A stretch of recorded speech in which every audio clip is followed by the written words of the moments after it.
Let's talk about hyperparameter tuning. Imagine you're a pizzaiolo crafting the perfect pizza. You have the finest ingredients, San Marzano tomatoes, buffalo mozzarella, and caputo flour.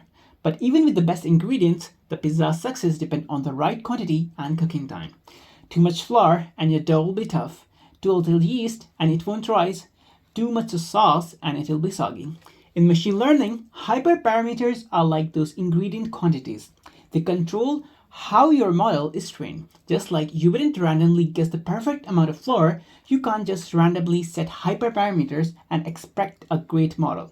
So what are hyperparameters? Hyperparameters are settings that determine how your model learns. They're set before the training begins and aren't learned from the data itself. Think of them as a recipe for your machine learning model. Some common hyperparameters are learning rate. This controls how quickly a model adjusts its parameter during training. It's like the heat of your oven.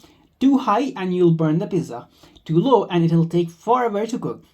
Next could be optimizer. This determines the algorithm used to update the model's parameter. It's the method used to adjust the recipe, like choosing between the wood fire oven or a gas oven.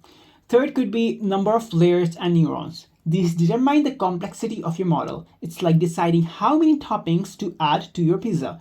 Too many and it might be overwhelming. Too few and it might be too plain.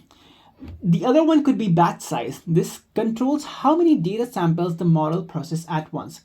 The number of pizza you bake at once means baking a batch of pizza instead of one at a time. So let's talk about the art of hyperparameter tuning.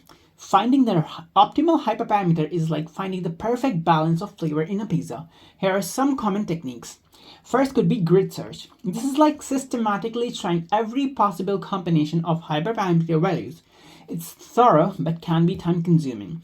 Second one could be random search. Instead of like trying every combination, you randomly sample a set of hyperparameter values. This is often faster than grid search but might miss the optimal value. Third could be Bayesian optimization. This is more advanced technique that uses probability to intelligently explore the hyperparameter space. It's like using the recipe book to find the best combination of ingredients. Fourth could be early stopping. This technique stops training if the model's performance stops improving, like stopping the baking process when the pizza is perfectly cooked. It prevents overcooking and saves time. So why hyperparameter tuning matters? It's because well-tuned hyperparameter can significantly improve your model's performance. A poorly tuned model, on the other hand, might be underperforming or overfitting the data. It's like baking a pizza that is either uncooked or burnt. So the next time you are building the machine learning model, remember the importance of hyperparameter tuning.